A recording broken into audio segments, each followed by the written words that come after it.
High everyone, welcome back to my channel. कशा आहात तुम्ही सगळेजण? आजच्या दिवसाची सुरुवात माझी तशी 4:30लाच झालेली आहे. 4:30लाच उठली आहे मी आणि तेव्हापासून जागी वेड्यासारखं. 4:30ला उठले, 5पर्यंत टाईमपास केला, 5 वाजता उठले, ब्रश वगैरे केलं आणि एडिटिंग करायला बसले. मागचे काही व्हिडिओज होते एडिटिंगचे ते करून घेतले आणि आत्ता बघू शकता सकाळचा सूर्य असा इकडनं आहे माझ्यासमोर. तर आम्ही निघालो आहे वॉकिंगला, आम्ही सगळेच निघालो आहे. तर जसं तुम्हाला मागच्या व्हिडिओमध्ये मी बोलले होते की मला 8वा महिना स्टार्ट होतो आहे आणि आम्ही काहीतरी रुटीन सेट करणार आहेत, तर तेच आज करणार आहोत. म्हणजे त्याची सुरुवात आजपासून आम्ही करतो आहे. तर ते काय काय आहे किंवा आम्ही काय काय सेट करणार आहेत हे मी तुमच्यासोबत आजच्या व्हिडिओमध्ये शेअर करते.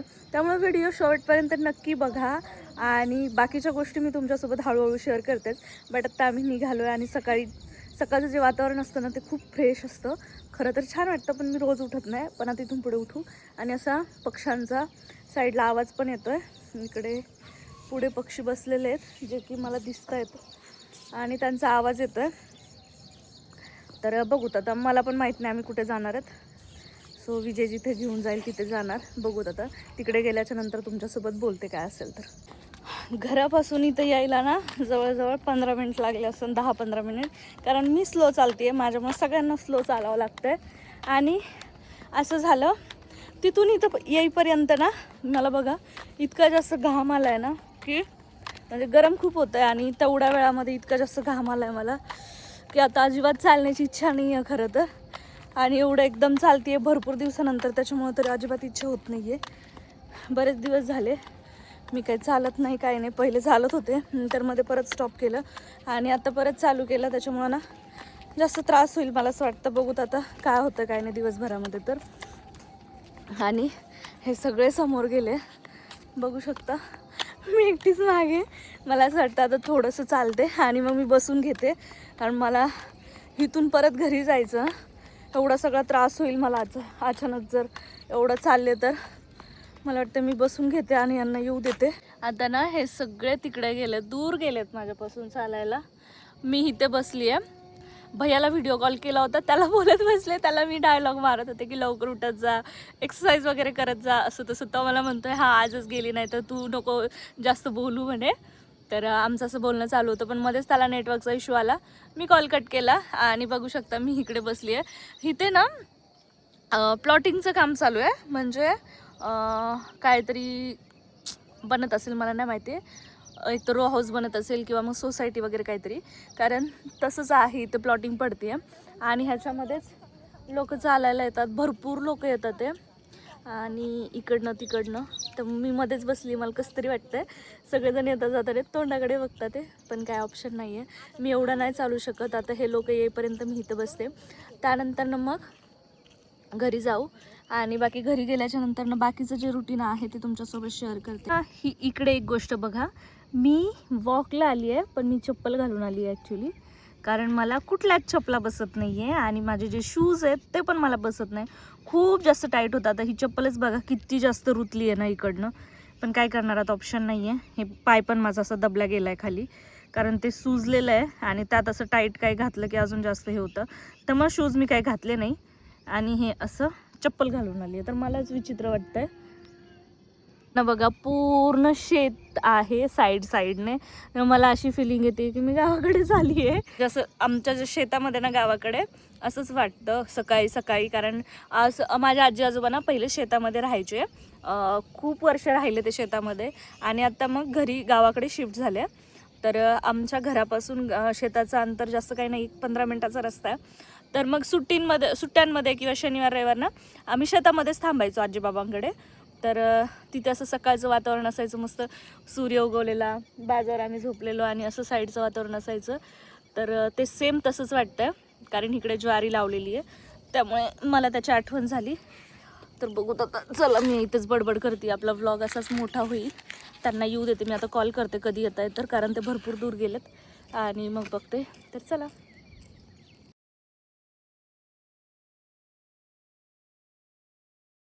घरी आलो त्यानंतर सगळं आवरून घेतलं. अंघोळ, नाश्ता, जेवण, स्वयंपाक वगैरे कामं ह्या सगळ्या गोष्टी केल्या आणि लगेच हॉस्पिटलला जायला निघालो. कारण आज होतं माझं 8व्या महिन्यातलं रुटीन चेकअप.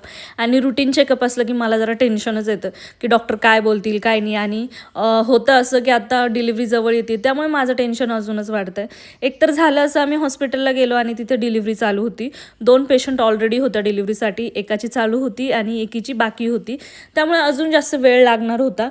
पण त्या मला रिसेप्शनला सांगितलं गेलं की डॉक्टर एक डिलिव्हरी करतील, मग चेकअपला येतील आणि त्यानंतर मग दुसरी डिलिव्हरीसाठी जातील. तर म्हटलं ठीक आहे, तेवढ्या वेळामध्ये आपलं चेकअप झालं पाहिजे. आणि झालं असं, मी फक्त नाश्ता केला होता, स्वयंपाक करायचा म्हणजे स्वयंपाक केला पण जेवण करायचं बाकी होतं. त्यामुळे ना हॉस्पिटलला इतका वेळ लागला आणि मला एवढी जास्त भूक लागली की समजतच नव्हतं काय करून काय नाही.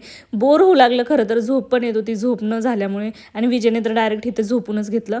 म्हटलं आता मी पण झोपते, पण मला काय झोपायला जमत नाही, मला आवडत पण नाही असं कुठे पण झोपायला. त्यामुळे मग मी अशीच इकडे तिकडे बघत बघत माझा टाईमपास करत होती.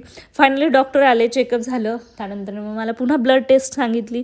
मग ब्लड टेस्टचे रिपोर्ट येण्यासाठी भरपूर वेळ लागणार होता आणि 1:30 वाजले. मला भूक पण लागली होती. मग मी विजयला वेफर्स आणायला सांगितले. तर हे वेफर्स आणले आणि वेफर्स मी खाऊन घेतले. ते खाल्ल्याच्या नंतर मला जर थोडंसं बरं वाटत होतं की हा चला काहीतरी पोटात गेलं आहे माझ्या. कारण मी फक्त सकाळी पोहे खाल्ले होते आणि असं होतं की हॉस्पिटलला जायचं म्हटलं ना तर खरंच पोटभर जेवण करून जायला पाहिजे. पण मी आज गेले नव्हते. त्यानंतर आमचे रिपोर्ट आले आणि रिपोर्ट आम्ही घेतले. त्यानंतर मेडिसिन्स घेतल्या आणि मग घरी आलो. आता 15 दिवसांनी परत डॉक्टरांनी बोलवलं आहे. बघूत आता पुढच्या विजिटला काय होतं काय नाही. आय थिंक पुढच्या विजिटला मला सोनोग्राफी सांगतील डॉक्टर. कारण आता 8वा महिना मला चालू आहे आणि डिलिव्हरीच्या म्हणजे डिलिव्हरीसाठी ह्या गोष्टी करणं गरजेचं आहे. मग अशा हॉस्पिटलवरून आलो आणि त्यानंतरनं मग घरी येऊन जेवण केलं पहिले तर, कारण खूप भूक लागली होती जसं मी तुम्हाला बोलले. जेवण केलं, जेवणानंतरनं मग एक मस्त झोप काढली. कारण झोपही झालेली नव्हती. रात्री झालं असं की 3ला झोपले आणि सकाळी लगेच 4:30ला काहीतरी उठले. त्यानंतर मग झोपच नाही. आणि मग तुम्ही तर बघितलंच, आम्ही वॉकला गेलो. तर हे असं काहीसं झालं. त्यामुळे ना मला इतकी झोप येऊ लागली होती. मग म्हटलं थोडा वेळ झोपावं. तर मग थोडा वेळ झोप घेतली आणि आत्ता वाजले 7. तर आत्ता 7 वाजले आणि आता आम्हाला बनवायचे वडापाव. ते का बनवायचे हे मी तुमच्यासोबत शेअर करते. झालं असं की रात्री ना म्हणजे मला झोप लागत नव्हती. मी 2:30-3ला झोपले. तर तोवर माझ्या डोक्यामध्ये फक्त एकच विचार चालू होता की मला वडापाव. माझ्या फोनचं स्टोरेज फुल झालं होतं. डोहाळे जेवणचे खूप सारे फोटोज आणि व्हिडिओज मोबाईलमध्ये आहेत, जे की मला आता डिलीट करायला लागतील. आणि त्यामुळे ना माझं पूर्ण फोनचं स्टोरेज फुल झालं. मध्येच व्हिडिओ मला स्टॉप करावा लागला. थोडंसं रिकामं केलं आहे स्टोरेज.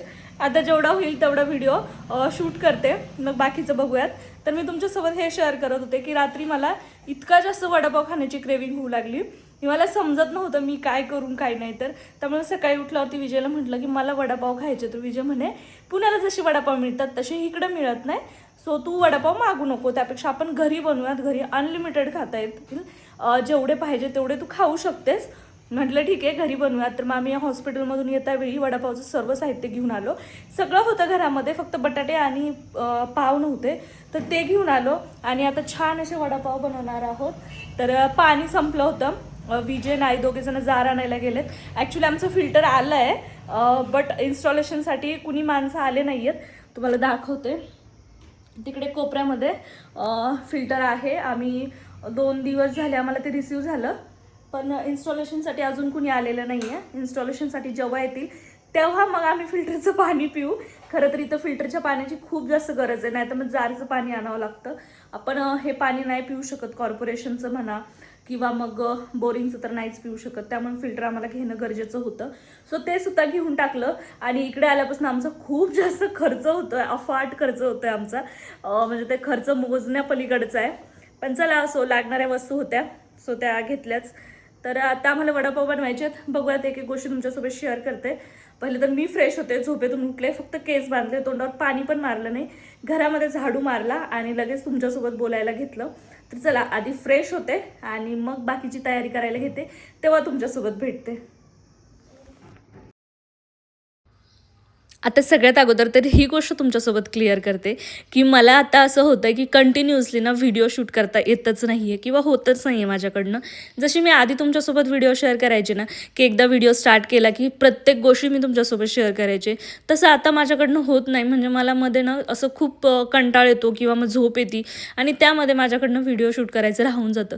त्यामुळे मग असं थोडं मी तुमच्यासोबत शेअर करते आहे. खरं तर मी आता ट्राय करेल की इथून पुढे रेग्युलर म्हणजे आपलं जसं व्हिडिओ पहिले होते सेम तसे शूट करायचे आणि तुमच्यासोबत व्यवस्थित असं व्हिडिओ शेअर करायचे.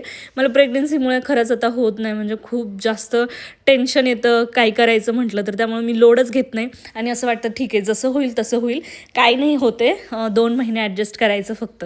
तर चला इकडे वडापाव आमचं करणं चालू होते आणि जेव्हा पण वडापाव करायचे झालं ना तर मग आईच बनवत असतं, कारण वडापाव तर छान बनवतात.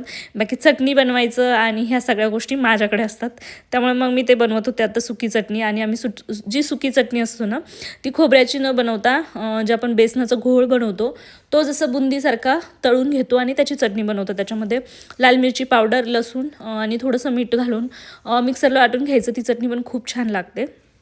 त्यानंतर ना मग इकडे सगळे वडे बनवून झाले आणि वडे बनवून झाल्याच्या नंतर ना मी विजयला आणि माझ्या नंदेच्या मुलाला, मला खूप दम लागतोय बोलताना, तर त्यांना दोघांना मी देत होते आणि मग नंतर म्हटलं सगळे तळून झाल्याच्या नंतर आई आणि मी आम्ही दोघीजणी मिळून खाऊ. तर बघू शकता अजूनही कोपऱ्यात आमचं फिल्टर तसंच पडलेलं आहे. अजूनही इन्स्टॉलेशनसाठी माणूस आलेला नाही आहे. रिक्वेस्ट त्यांना टाकून टाकून परेशान झालो आहे, पण अजूनही त्यांचं कुणी आलेलं नाही आहे. जालन्यात हाच प्रॉब्लेम आहे, म्हणजे काहीच गोष्टी लवकर मिळत नाही किंवा वेळेवर होत नाही. जसं पुण्यात आम्हाला सवय होती की प्रत्येक गोष्ट वेळेवर व्हायची, तसं आता इकडे होत नाही. बघूत आता इन्स्टॉलेशनसाठी केव्हा येतील केव्हा नाही. वडापाव त्यांना दोघांना बनवून दिलं आणि मग नंतर आम्ही पण खाऊन घेतले. खरंच छान झाले होते वडापाव. आणि त्यानंतरचा एक व्हिडिओ मी तुमच्यासोबत शेअर करते जो की कालचा होता. आता माझ्याकडनं ना असला मोठा कुटाणा झाला आहे. हे जे हुक असतात ना चिटकवायचे, त्याला पहिलेच टेप आलेला होता, त्याने ते वजन पकडत नाही. त्याच्यामुळे मी काय केलं, फेविक्विक लावलं आणि ते कपाटाला चिटकत होते. ते पूर्ण माझ्या बोटाला चिटकून बसलं आणि आता ते निघत नाही आहे. आम्ही यूट्यूबला बघितलं तर यूट्यूबला असं दाखवलं मिठाने चोळायचं त्याला, आणि इथं मीठ जायलाच जागा नाही, पूर्ण पॅक झालं आहे. ते नाहीच निघलं तर आम्हाला हॉस्पिटलला जायला लागणार. तर हे असं गरम पाणी घेतलं, इकडं गरम पाण्यात थोडं थोडं बोट बुडवते आहे, लूजच नाही होते ते, आणि इकडं मीठ लावतीये. आता असं कुटाणा करून ठेवलाय, माहिती ना आता ह्याला किती वेळ खेळत बसायला लागेल मला, कधी निघतंय कधी नाही. ह्या बोटाला पण चिटकलं होतं पण ते फक्त फेविक्विक लागलं होतं. इकडं डायरेक्ट हे हुकच चिटकून बसले, नाही निघालं तर लय अवघड आहे. आणि आता स्वयंपाकाचा टाइम झालेला आहे. खरं तर आवडलं गेलं माझ्याकडून, स्वयंपाक करायचा आहे. बोटाचं जर साल्ट निघून आलं ना स्किन पूर्ण डेंजर होणार आहे. मी केव्हाची चोळतीये मीठ. फॅन बंद आहे, मला गरम खूप होत आहे.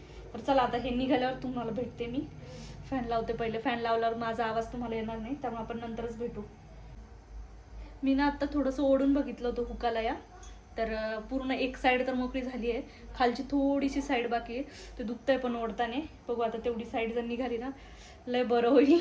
आणि ह्या बोटाला लागलेलं ते काही निघालंच नाही आहे, पण ठीक आहे, हे निघालं तर माझा हात तरी कमीत कमी मोकळा होईल. हे असे काही कुटाने माझ्याकडून शिकायला पाहिजे करायला. तुम्हाला जर कधी असं झालं ना तर मिठाने ट्राय करा, मिठाने लवकर निघतं हे मीठ याच्यातच जाऊन बसतंय. पण मी बघा एवढं मोकळं झालंय आता हे.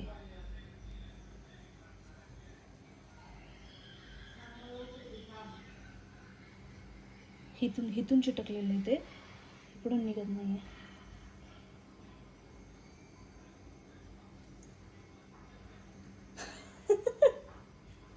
पाण्यात बुडवून ठेव ना, मीठ हायले मोठं. पाण्यात बुडवायला मग ते हे होतंय ना, पाण्यात पण मीठ लय मोठं आहे. पाणी पण कोमट झालं ते, आता गरम नाही राहिलं. हा ते गरम म्हणजे एवढं कडक नाही पाहिजे त्याला. मी म्हणते खालचं मीठ गुतो ना त्याचं, तसं घे ना त्यात विरघळून तसंच आहे. हा मग पाण्यात येईनच ना. हे बोटाला जे लागलं होतं का ते तसंच कडक, अजून ग्लू त्याचा काय केलं, कुटाणा केला आम्ही. हे चिटकून बसलं माझ्या बोटाला. काय ते हुक फायनली निघालंय. आणि आता जो ग्लू राहिलाय ना तो ग्लू आम्ही काढतोय. हे असं पडलंय हुक इकडे पाण्यामध्ये. लय बरं वाटलं, पण ते ग्लूमुळे इतकं विचित्र होतंय ना. तुम्हाला जवळून दाखवते मी ग्लू कसा चिटकलाय. तर दिसतंय का पण हे जे राऊंडमध्ये दिसतंय ना तुम्हाला इथे, हा असं ग्लू चिटकलाय. तर इथे पण थोडंसं आहे. आता हे नाही निघणार बहुतेक, एवढ्या वेळेचं मला वाटतं निघालं असतं. ठीक आहे, आता याला ट्राय करते, मग बघू. निघालं तर निघालं, नाही निघालं तर जेव्हा निघाल तेव्हा. तर हे असंच कुटाणा केलं होतं मी. तुम्ही असे काही कुटाणे करू नका, म्हणजे झालं. आणि या कालच्या व्हिडिओसोबतच मी हा जो व्हिडिओ आहे ना तो एंड करते, कारण मग व्हिडिओ एंड करायचं मला राहून गेलं. जसं मी तुम्हाला बोलले की माझ्याकडनं काही कंटिन्युअसली व्हिडिओ शूट करणं होत नाही आहे. त्यामुळे म्हटलं चला याच क्लिपमध्ये आपण व्हिडिओ एंड करूयात. तर व्हिडिओ तुम्हाला कसा वाटला कमेंट बॉक्समध्ये कळवा. चॅनलवर नवीन असाल तर चॅनलला सबस्क्राईब करा. भेटू आपण अशाच एका नवीन आणि इंटरेस्टिंग व्हिडिओमध्ये. तर तुम्ही स्वतःची काळजी घ्या. बाय.